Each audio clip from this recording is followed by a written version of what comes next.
We constantly hear from both religious leaders and governmental leaders that Islam is a religion of peace.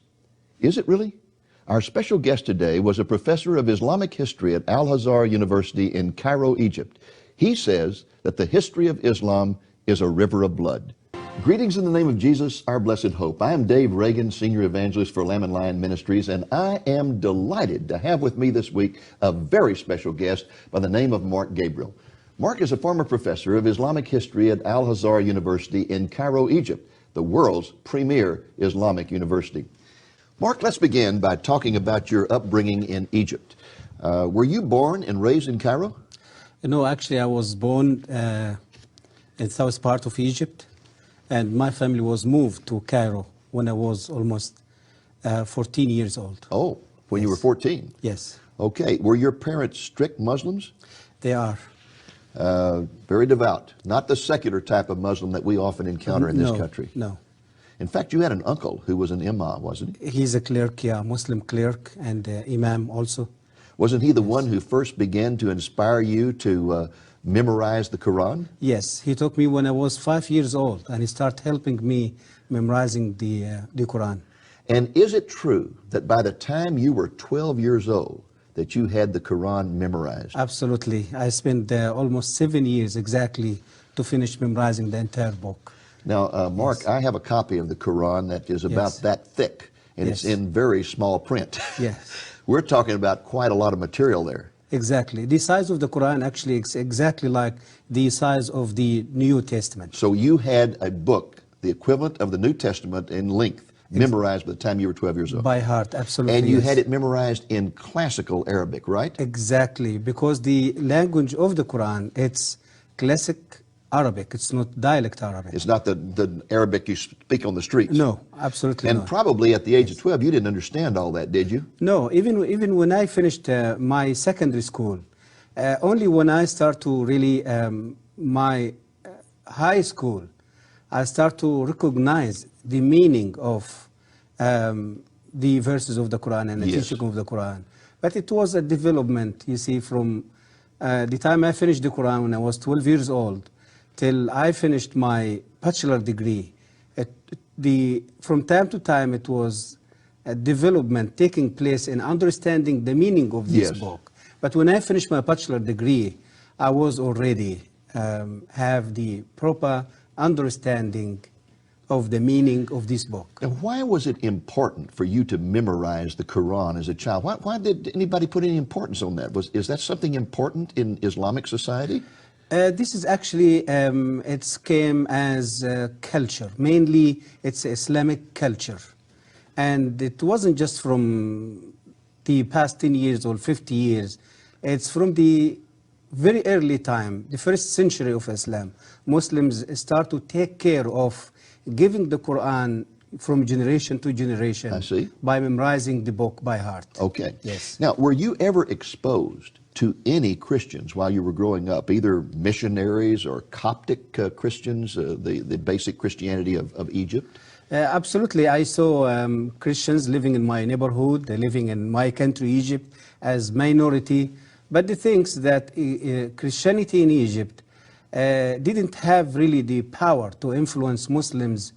And this is the reason why I wasn't influenced by this type of Christianity during all my life, because the Christianity in Egypt is so tradition. Yes. More than 90% of Egyptian Christians, they are tradition. A very liturgical type Exactly. of it, yes. But there is one incident happened when I was a little child with a Christian priest from that church. What happened in that time really was left a huge influence over my spiritual life. Tell us about it. I was really become very upset and very angry, you see, of Christians and the Jews because of the teaching I started to receive every day in my school, especially when I was in my secondary school at Al-Azhar Islamic Institute. So one day I decided really to fire the Christians, and so I find a Christian priest in that church was using the road outside of my house, going from his place to his monastery every day. So every day I stand in front of my house and I start to just hit him with the stones and with, you see. How old were you at that time? And that time I was 13 years old. And you're throwing stones at a Coptic priest? Absolutely, and I injured his head. I injured him in his head terribly, and they took him to the hospital. But this man, when he get out of the hospital, he just came just to find out what's going on with me, why I'm treating him that way. Came back and found you? Yes, yes. And he know my house, he know my family even. So anyway, this man, he didn't came to revenge or to treat me in the same way, but he came to advise me that there is a fire inside me, and that fire is going to burn me before burning others. Wow. So, and he came to show me, or to tell me that he forgive me. Even I injured him and I caused big injury to him. He just came to show me that he loves me, he forgive me, and he said there is no reason for you to hate me or to treat me that way. That really impressed you, didn't it? Absolutely. This was really influenced my spiritual life, even when I grow up and I become one of the best students in my university. Now, you were basically sitting on top of the world as a person who was a professor of Islamic history at Al-Azhar University. You were also a Muslim imam at a mosque in Giza, right? Yes, Giza City, yes. I mean, you had all the prestige in the world, and yet one day you made a comment. I think I had it marked here. It's in your latest book, Jesus and Muhammad. You were a person who questioned things, and you were told at the university, you don't question. You were told that. Exactly. You don't question. And you kept questioning. And one day in a conversation with colleagues, you made this statement. We say the Quran is directly from Allah, but I doubt it. I see in it the thoughts of man and not the words of God. Absolutely. And the moment those words came out of your mouth, you knew your fate was sealed, right? Absolutely. What happened that night?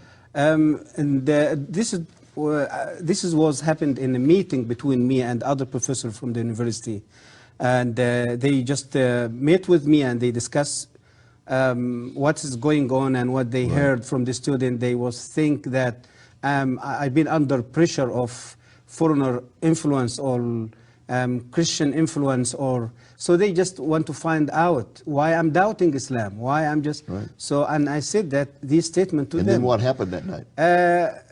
They become very upset. They kicked me out of the university. They fired me. The university fired me. And in the same day, in evening time, I was kidnapped by Egyptian secret police because they accused me that I converted from Islam.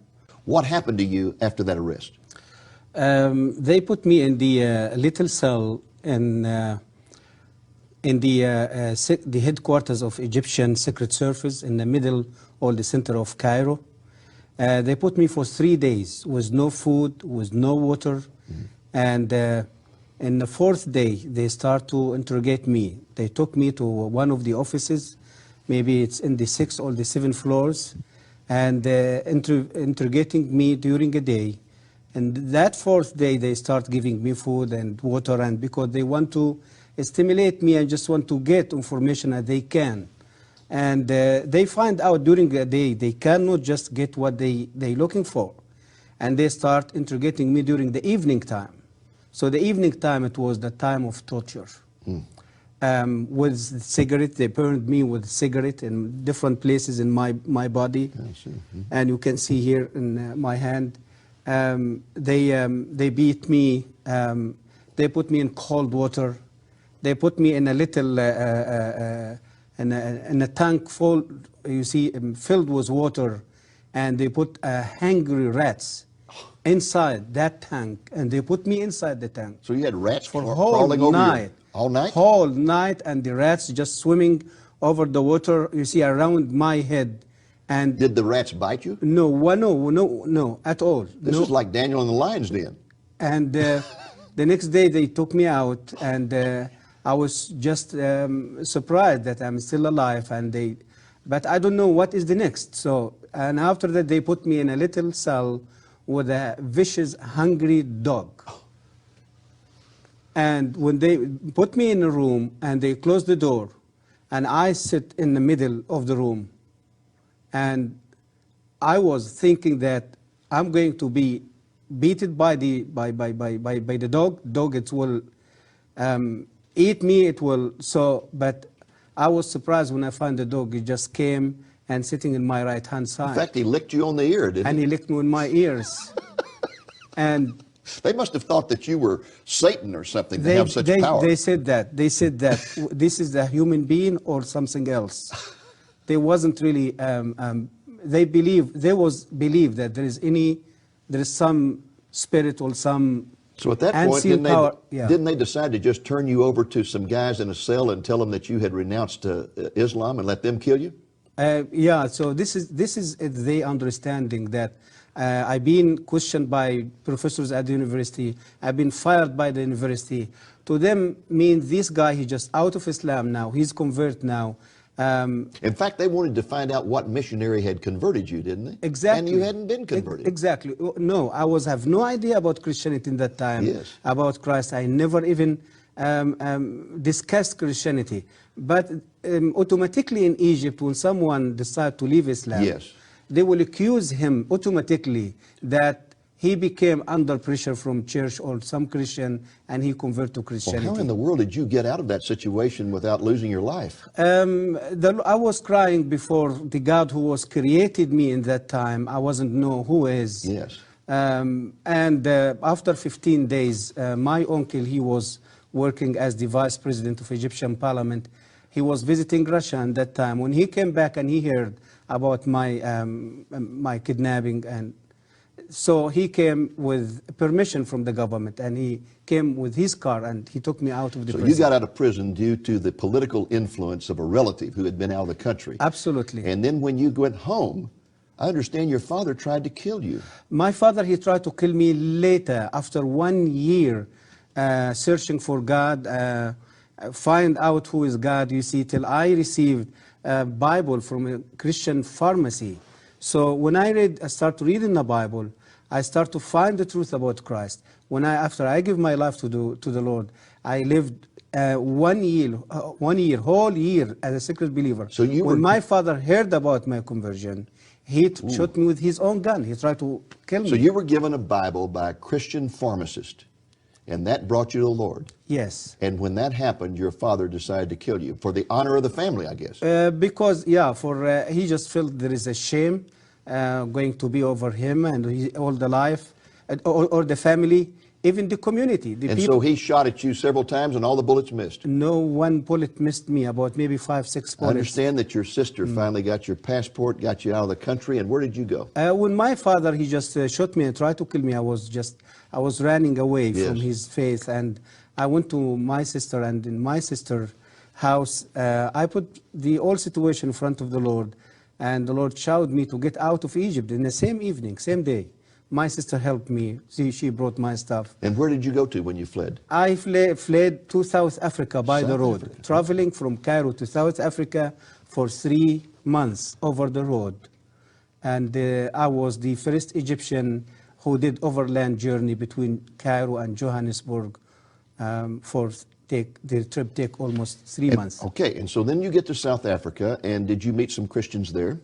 Yes, in South Africa I met with many Christians, and many churches, they start to hear about my story because the public media in South Africa, they wrote articles and published articles about my story. And my Is it true that assassins were sent to South Africa to kill you? Absolutely.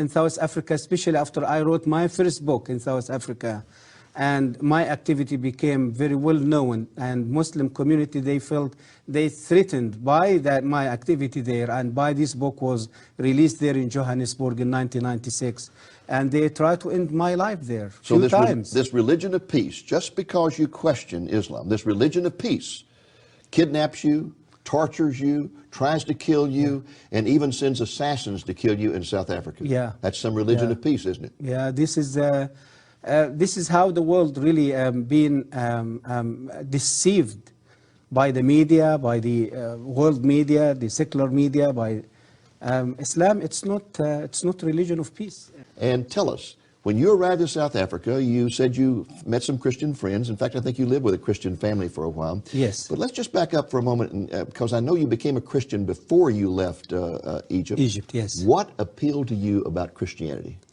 Before I met with Christ, I lived for 34 years under Islam, believing in Islam, serving Islam, learning about Islam, teaching about Islam. And I lived another year without faith after I find myself, I'm already out of Islam. So I lived for 35 years searching for peace, searching for the true God who is going to show me that He loves me more than anything in this world. Through the Quran, through the teaching of the Prophet of Islam, I was never experienced something like that. So when I get the Bible and from the doctor pharmacy, before I get the Bible, I lived for a whole year searching for God, asking myself who God can be. I had terrible headache. Every day go to the doctor pharmacy to get headache tablets. So, and finally she gave me the Bible and she gave me the headache tablets. I took the Bible in one hand and headache tablets in another hand. When I started reading the Bible, I met with the Lord Jesus Christ face to face through the Sermon of the Mount in Matthew chapter 5, telling me about love. Love your enemy. Not kill your enemy. Not kill your enemy. So the word of the Bible, the word of Jesus Christ, and that evening came to me is just like a beautiful rain. And so you began to find the peace that had eluded you all those years. Exactly. For peace, forgiveness. I felt for the first time that my sins has been forgiven. Hallelujah. And I being justified already by the blood of Jesus. I was lived for 35 years with guilt. The guilt of my sin, the guilt of living as a lost person. I don't know who going to forgive my sin. I don't know who going to rescue me from the punishment of Allah. I don't have no assurance that I can be in the right place, you see, Actually, to live the eternity. In Islam, you never really know for sure whether you're saved or not. Muhammad didn't know whether he was saved or not. Absolutely not. Isn't that something? Yes, this is true. Now, very quickly, we only have about 2 minutes in this segment. When you finally got to the United States, you were given religious asylum in this country. Yes. And you had a remarkable experience in Washington, D.C. when somebody said that there was a Muslim imam who was going to be speaking at a university. George Mason University. And you went to hear him speak. Yes. And what did you find out about I him? went there, I shocked. I thought this man, he was a Baptist pastor from Texas. A Baptist pastor from Texas? Yeah, and he converted to Islam. And he now preaching, you see, for Islam in George Mason University and sharing his testimony. So, and after he finished his speech, he asked if there is anyone he has question to raise his hand. I find my hand was the first hand. So when I stood up, I did ask him, sir, when did you take that decision to leave Christianity to become Muslim? He said, 8 years. I said, oh, this is like myself. And my next question, since you convert to Islam and you left Christianity, did any church or any Christians order to kill you because the Bible said that the penalty of Christian apostasy is death? He said no. Did the FBI persecuted you here or arrested you here or tortured you here because you left Christianity to become a Muslim? He said no. I said to him, sir, I'm a human being like you.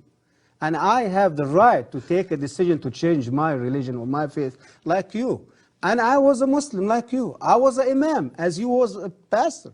And I took the same decision you took. But the difference between me and you, that I was treated by Islam. I fired from my university. I kidnapped by the secret police. I've been tortured.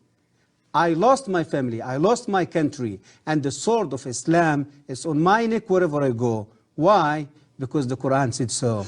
That the penalty of a Muslim apostasy, it's death. That is an incredible story. And in fact, folks, there's something about this particular story that he did not mention, and that is that when the man stopped speaking and asked for questions, he was the first to raise his hand, stood up, and first of all identified himself as a former professor of Islamic history at the university. And the imam was so impressed by that he said, oh, honored professor, please come up here and take over the podium. And the next thing he knew, he was on the stage at the podium in charge of the whole meeting. Absolutely. And asking him questions. Yes. Isn't it amazing he how the was Lord shocked. works? Exactly. And showed immediately Yes.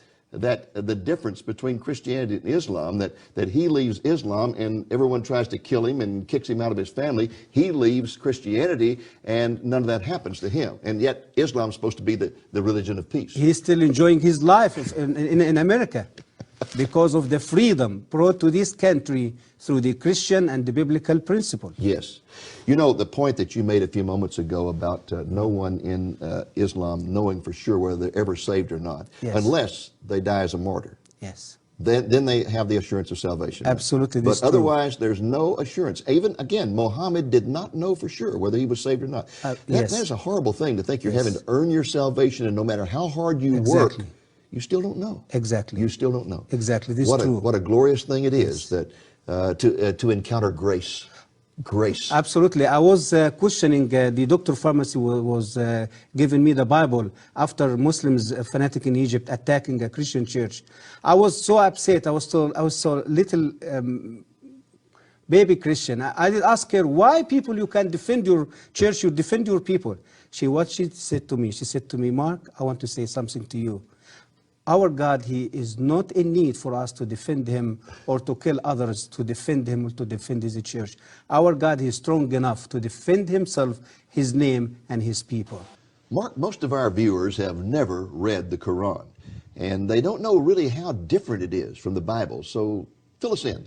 Give us a comparison here between the Bible and the Quran. Yes, the Quran, as Muslims believe, consider the holy book of Islam. The size of the Quran, it's exactly like the size of the books of the New Testament. And the book contains 114 chapters. Which are called surahs. Which called in Arabic language, surahs. Okay. Exactly. And the book is considered, as the Muslims believe, the word of Allah who was revealed directly from Allah to Muhammad through the angel Gabriel. Okay. Now, how does it differ, though? I mean, an average person, let's say an average Christian, has read the Bible, and he's aware that when you start reading the Bible has lots of stories, and it tells this story and that story, and the relationship with God, the nature of God is taught through stories, but you don't find that in the Quran. No, actually, the Quran wasn't really organized logically. And when the Quran usually discuss about a specific story, for example, like the story of Abraham, or the story of Joseph, or the story of Moses, you're going to see that these stories, it's in all over the Quran. All over. So you have... somebody shot a shotgun. And exactly, exactly. And the Quran, even when they translate the Quran into English or another foreign non-Arabic language, they just transfer the meaning of the Quran, you see, to the English or another language. But even even you try to study the Quran, learn about the Quran from the English translation, you're going to miss more than 60% or maybe 70% of the real meaning of the Quran. I find it one of the most difficult books I've ever tried to read in my life because it is so disjointed. It just, there's a sentence here and then the next sentence may not have anything to do with that sentence and the one after it may not have anything to do with it. It's like in American literature, we have what's called stream of consciousness writing, where the person just writes whatever pops into his mind. And he may be talking about a carnival here and about going to church there and whatever, and it just has no relationship one to the other. It's very difficult to follow. Exactly, exactly. Now, the Quran is supposed to be the words of Allah. Yes. The Hadith is another book in the Islamic theology. What is the Hadith? The Hadith, it's the word of Muhammad. In other words, the Hadith, it means what Muhammad said and what he did. So it's just, what you call it, it's the record of Muhammad. Okay. His life, his activity, his word, his action, his teaching, and the Muslim call it Hadith. So one, the Quran, is supposed to be the words of God. Yes. The other are the words of Muhammad. Hadith, it's the word of the Prophet Muhammad. And are they considered to be equal or what? Muslim, they are required to believe in the both books. Okay. Muslim, it's not enough to just believe in the Quran and decline or deny the Hadith. According to the Islamic law, if any Muslim going to deny any of the basic teaching of Islam, he will be convert. He will be out of Islam. And hadith, it's one of the most basics you see in Islamic faith. Okay. Now, another difference between the Quran and the Bible is that the Bible was written by individuals like Moses or Paul in the New Testament, where they sat down, they wrote letters, or they wrote histories or whatever. But Muhammad never did really just sit down and write the Quran or write the hadith, did he? No, he just simply, for example, with the Quran, he was usually in trances and he would make statements and people would write those down. Exactly. And all that was compiled later on after his death, wasn't it? Exactly, yes. And the hadith is just statements that were compiled by compilers. It might be statements that wives remembered or friends remembered or whatever, and they just kind of put them all together. Exactly. All right. Exactly. Now, in the Quran, there are a lot of contradictions, as well as in the Hadith, a lot of contradictions. Yes. For example, you can find verses in the Quran that talk about loving Jews and Christians. Yes. And treating them with respect. Yes. Then you can find verses that talk about killing them. Exactly. How do you account for these contradictions? Did Allah change his mind? A Muslim, they justify this contradiction by Arabic term and Muslim and Islamic principle. They call it naskh. Naskh or nask. This principle means that the future verse going to come, it's going to decline or cancel the what you call it, the previous verse. Okay, so a later verse Yes. would cancel out an earlier verse. Exactly. That might contradict with it. They call it naskh. If you ask them, but why Allah do that? They will say He do that for the benefit of Muslims and for the benefit of the human being. For example, I remember you giving an example about alcohol. Yes. Give us that example. Exactly. Like, for example, when Muhammad started to preach about his religion, the people in Arabia at that time, they was alcoholic addicts. They loves alcohol. They cannot live without alcohol.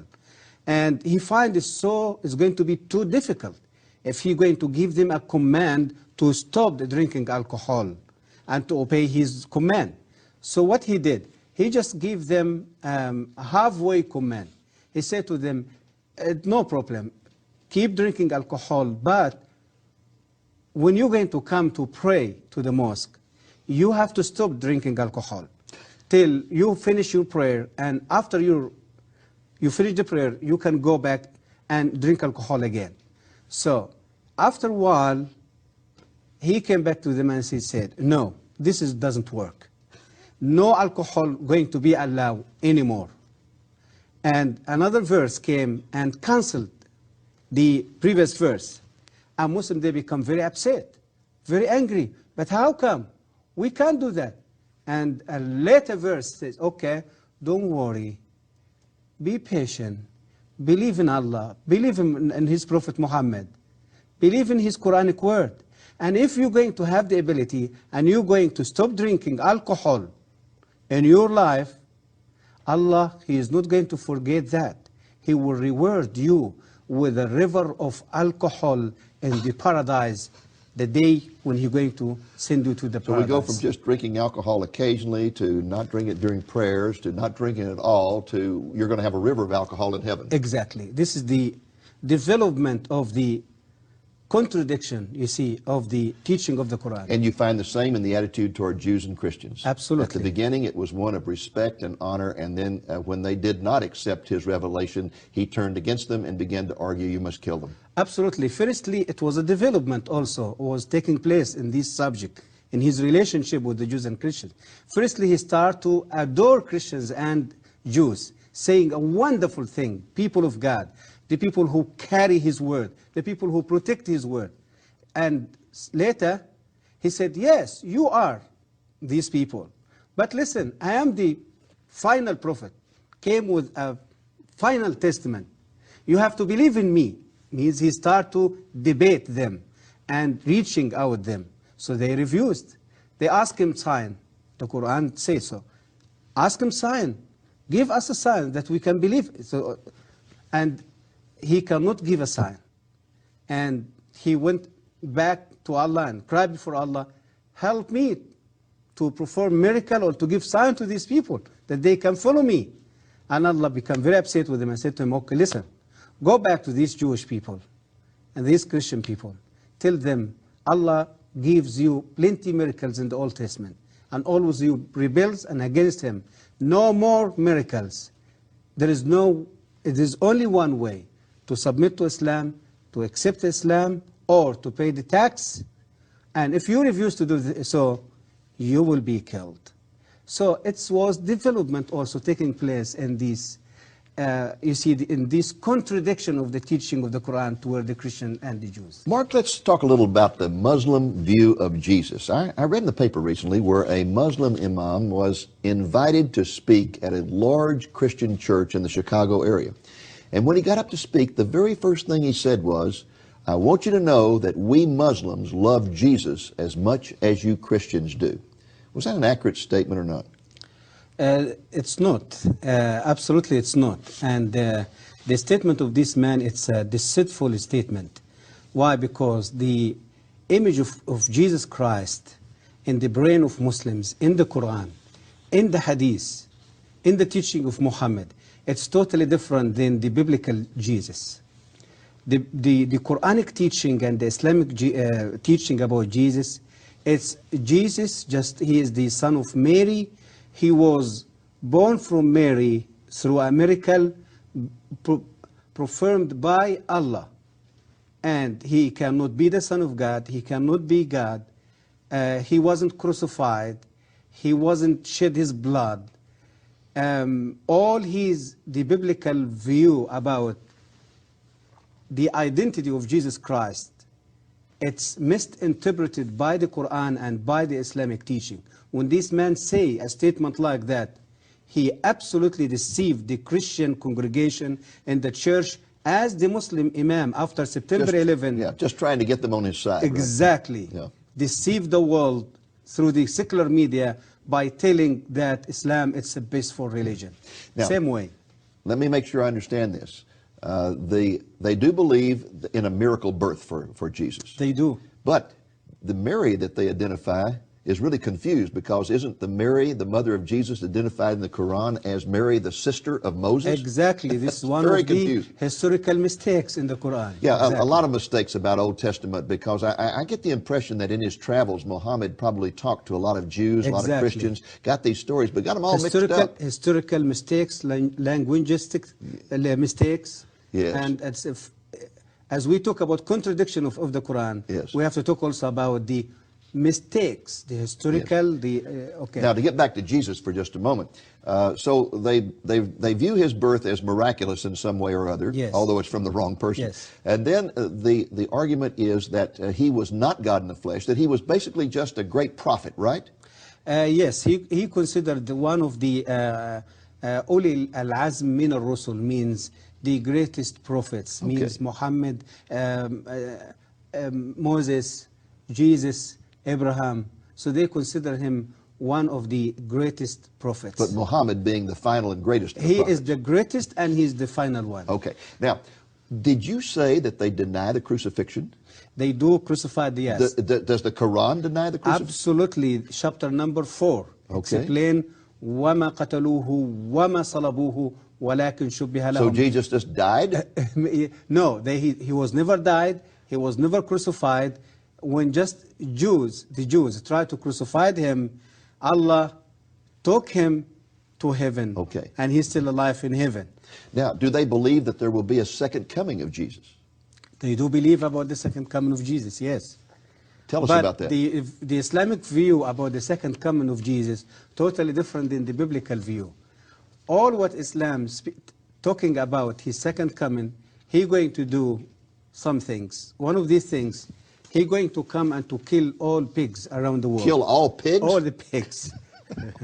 Yes. Are you serious? Yes. سيقتل الخنزير. This is the hadith, the word of Muhammad. Okay. Said so.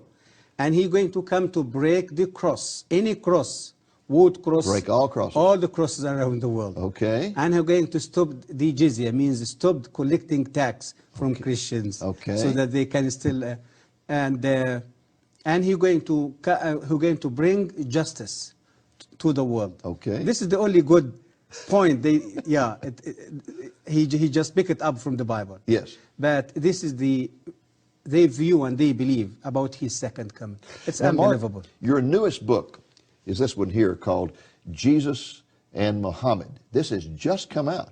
The subtitle, Profound Differences and Surprising Similarities. Similarities. Let's start with Yes. those. There's some similarities between Jesus and Muhammad? There is some similarities, and it's funny similarities. You see, you will amaze when you hear about it. It's not similarities in the goodness of God. No, it's just a normal similarities like the way he grew up, the way he was acting when he was a little child.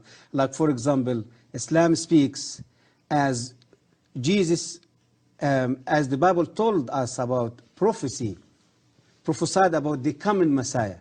The Islamic side, they say there is prophecy, prophesied about the coming final prophet. Okay. When Jesus, he was a little boy and Yes. just go to the temple every time. Yes, and Simeon prophesied over- Exactly, yes, yeah. Exactly. Simeon prophesied over him. There is another Arabian guy, his name Waraka bin Nawfal.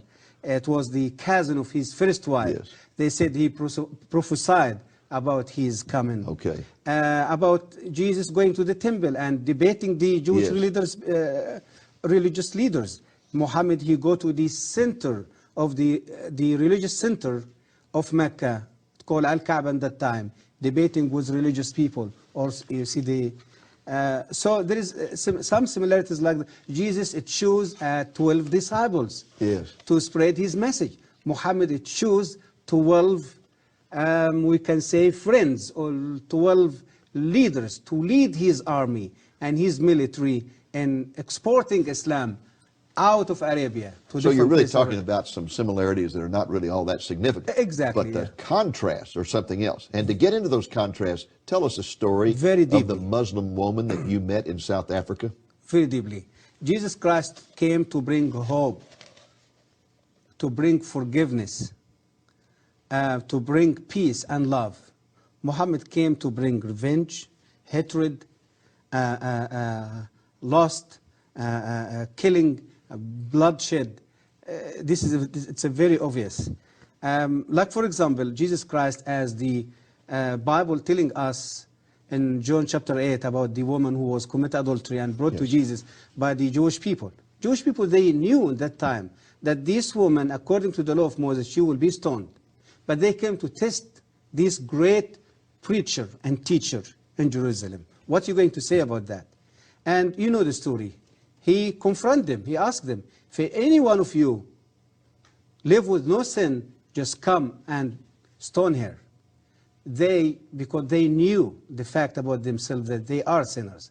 They left the woman in front of him and they just walked away. Jesus came to the woman and asked her, there is any one of these people judge you? She said, no. He said to her, even me, go back and sin no more. In other words, Jesus, by what he did and said to this woman, he fulfilled his word that the Son of Man came not to kill or to destroy, but to give life. That he is the way, he is the truth, he is the life. He Now, came what to happened? bring life. What happened when a woman in adultery was brought to Muhammad? It's the history repeated itself in an amazing way when 600 years later Muhammad received Muslim woman adultery. Muslim woman was commit adultery, and the reason that Muslim brought her to him because the Islamic judgment of adultery wasn't established yet in Islamic law. So Muhammad asked the woman, "Do you really commit adultery?" She said, "Yes, Prophet, and I'm pregnant now." And he asked her, "Fine, go back home, wait till you deliver your baby, and wait with your baby, nursing him or her, and for 2 years, and then bring your baby and come back to me." She did. She delivered the baby. She nursed the baby for 2 years, and she carried her baby, and she gave the baby a little piece of bread. You see, to eat it, just to show Muhammad that the baby, he can eat now. He is not in need for milk, for nursing anymore. When she came to him, Muhammad took the child from her, commanded his friend to dig a hole in the ground. They put her in hole. Only her head was above the ground. They stoned her and killed her in front of her baby. Now, folks, let me tell you something very amazing about this. When Mark was in South Africa, he was living with a Christian family, and they invited him to go meet with a Muslim woman they had met who was living in abject poverty. And when he went in there, she was greatly honored when she found out he had been a professor at Al-Azhar University. Oh, she was so honored. And she began to honor him. And he said, well, you don't understand. I'm not a Christian anymore. I mean, a Muslim anymore. I have become a Christian. Then she was astonished and upset. And she asked him why he would leave the Islamic religion. And he told her the story. He told her the story about Jesus and Muhammad. This story he just told you. He told us that story. And the woman began to weep and weep and weep. And he said, why are you sobbing? She said, I am that woman. I am that woman. I am living here in abject poverty because I committed adultery. My family's trying to kill me. I'm hiding out. I want Jesus. I don't want Muhammad. And through the telling of that story, she accepted Jesus. She accepted the Lord Jesus Christ. She delivered her baby. Her baby was baptized in Baptist Praise church. the Lord. And we just praising the Lord for that. The whole book, Jesus and Muhammad, that tells stories about amazing parallels between the life of Muhammad and Jesus, where they had similar situations, and shows the difference in the way in which they responded to them. Mark, our time is almost up. We have just about 1 minute. Would you just look directly in the camera and talk to any Muslim who may be watching this program? What would you say to any Muslim? I would like to say to any Muslim man or woman in any place around the world, Islam will not give you peace. Muhammad will never lead you to a right way to connect with God and to experience His love, His forgiveness, His peace. There is only Jesus Christ can give you the peace in your life, can forgive your sin, because He is the Lord of Lords, He is the Prince of Peace, He is the forgiver. He the one came to tell us about the secret of heaven. He is the one came to connect us with the God Father. Muslims, man or woman, please think carefully about your life first, the condition where you live under. Look about the miserable life which Muslims living in any part around the world. Hatred, bloodshed, killing, conflict, terrorist. There is only way for you to get out of this mess is just to accept the Lord Jesus Christ as your Lord and your Savior. And by meeting with Him face to face, you're going to experience the gift which you're going to receive through Him. Your sin will be forgiven, your heart will fill with love, and you're going to experience the forgiveness, and you're going to feel and experience the freedom from sin and from the bondage of Satan. And you're going to find your way to God, and you're going to find you are in the right place. I pray for you and the power of my Lord Jesus Christ, able to reach your heart in the same way He did with me.